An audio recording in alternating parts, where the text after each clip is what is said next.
Hey guys, what is up? Welcome back to the channel. Today I am back in the Jeep and I'm answering all of your questions, okay?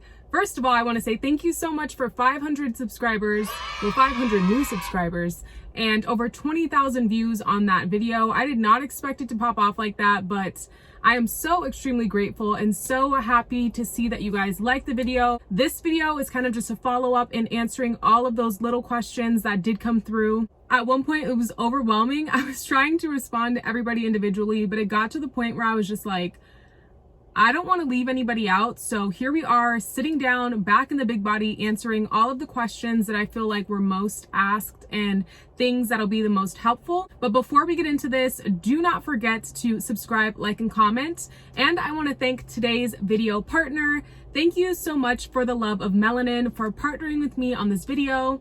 If you guys do not know, For the Love of Melanin is a bomb, emphasis on the bomb, Black-owned skincare brand. I had the pleasure of trying out the Darker the Berry exfoliating cleanser. Essentially, this is infused with fruits like elderberries and blueberries. It is so soft on your skin, not abrasive, it's not harsh like a lot of other cleansers that I've tried in the past, which is definitely something that intrigued me about this brand. Not to mention the aesthetic is so beautiful. It's rich dark browns and caramel undertones. It is the epitome of melanin, and I am so glad I had the opportunity to try out the products. My skin has been glowing and been so clear since I've tried them, so thank you so much again, For the Love of Melanin. If you guys want to check them out, I will leave their link down below, as well as their social media. Go ahead, follow, and drop a like and a comment. So the first question that I got asked, probably the absolute most, is how does it drive? Jeeps, well, okay, let me not generalize it.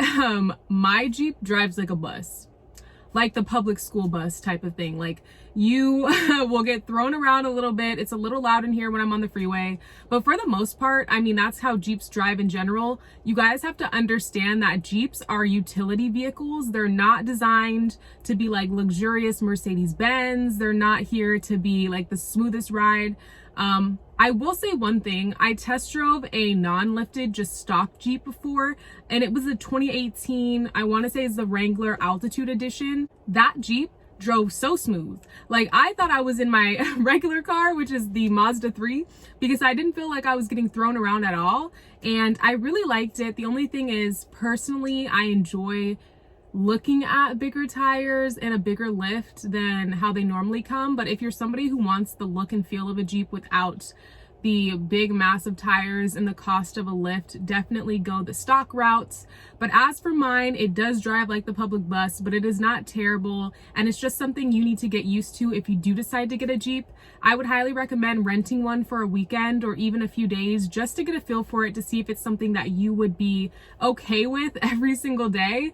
But for me, I still have my other vehicles, so when I do travel long distances or I have to commute, that will be my go-to. But this is fun for the weekends. I love it just around town, and it's just a good switch from what I'm normally used to. Okay, so the next question that I got a ton is, how much does it cost? I would love to share this with you guys, but personally, I just feel that's a little invasive. I just don't feel comfortable sharing that. But as of what I paid, it's pretty on par with what it's worth. I consider myself getting a really good deal because it came lifted with the tires and everything. And when I quoted out how much it'd be for me to do it myself, it was like $3 or $4 grand. I can share how much it is like monthly as far as my insurance goes. Insurance on Jeeps is relatively inexpensive. Like, I was under the impression it would be like out of this world because of the monetary value and just the popularity of them. But to be honest with you guys, it's really not that much. I pay $580, so $580 every 6 months.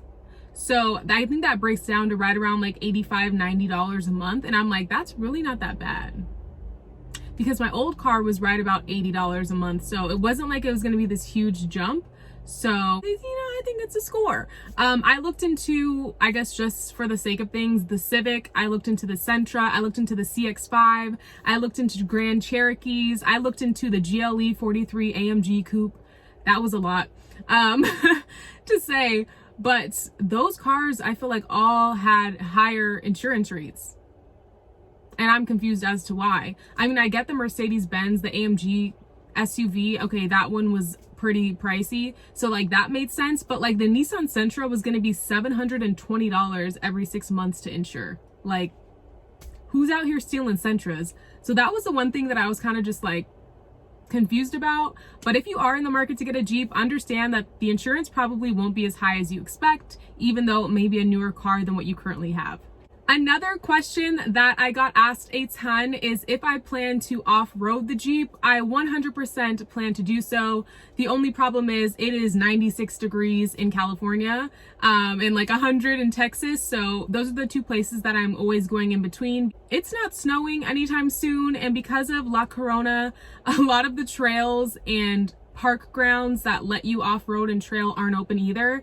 So as soon as I'm able to, I do plan on off-roading it for the first time. I think my first trip will be to South Lake Tahoe when it snows, so I will definitely film that for you guys so you guys can kind of see the Jeep in action. But yes, long story short, I do plan to take it off-road. You guys asked a ton is if I plan to do any mods to the Jeep, and if I have done any already. The answer is yes. I've done a few baby mods, like switching out the front bumper and putting on a locking gas cap. I do plan on doing a few more things. One of those things being the head units. I know I shared that in my last video. I'm still trying to figure out which one I want. Obviously getting that backup camera. As far as interior goes, I don't plan on doing anything crazy. As far as the way the Jeep looks on the outside, I kind of bought it exactly how I wanted it. So I don't need to lift, I don't need to change any wheels because I absolutely love them. Is it difficult to drive the Jeep when it's lifted? Is it difficult to get in and out of the Jeep? Again, I am a gigantor, so no, it is not difficult to get in and out of the Jeep. It's not difficult to drive the Jeep either. You just have to be a little bit more cautious. I used to drive with my knees in my old car. I drive with one hand in my other car. And I'd still stay on the road. If I do that now, I would probably go 1, flying off into the sidewalk, or 2, run somebody over. So you just have to keep them 10 and 2 on the wheel at all times, especially when you're going over like speed bumps, train tracks. Like those things will mess you up. At least they mess me up. I'm getting really tired of this camera. Like, can you not? Thank you. So those are just some things I would keep in mind if you are getting your Jeep, is that it's something to get used to, but it's not something crazy where you'll be totally thrown off. I feel like I adjusted to the car within 2-3 days, so it's nothing major. You can definitely find Jeeps that are affordable. I think people are under the assumption that all of these Jeeps are like $40,000 or $50,000, and that is not true. You can get a great condition used Jeep for, you know, 35 and below. You just kind of have to be smart about your car search. I can share one thing. I ended up going to a dealer, but I will say that there are a few websites, if you are on the hunt, that I would advise checking out. One of those websites that I highly recommend checking out is Vroom. I did not find Vroom until like the day before I found this Jeep, and I was just like, dang, I probably could have had a Jeep like 6 months ago if I had used Vroom. Like, Vroom has a ton of Jeep Wranglers. They have manuals, automatics, you know, JKs, JLs, all types of different ones, and they're pretty fairly priced. The only thing with them is that you have to like get the car shipped to you. So if you don't like it, you have to ship it back. But I don't think it costs anything. Don't quote me on that, but that's always an option you can check out. Another thing I would try is Facebook Marketplace, Let Go, OfferUp, and buy from a private dealer if you do have the cash. That's something I really wanted to do, but I couldn't find any private sellers that had the Jeep when I needed it. Everybody was trying to sell it like ASAP, and I didn't have the money like that to do it when I kept finding the ones I wanted. And by the time I had the cash, it was just like, dang, nobody's selling them.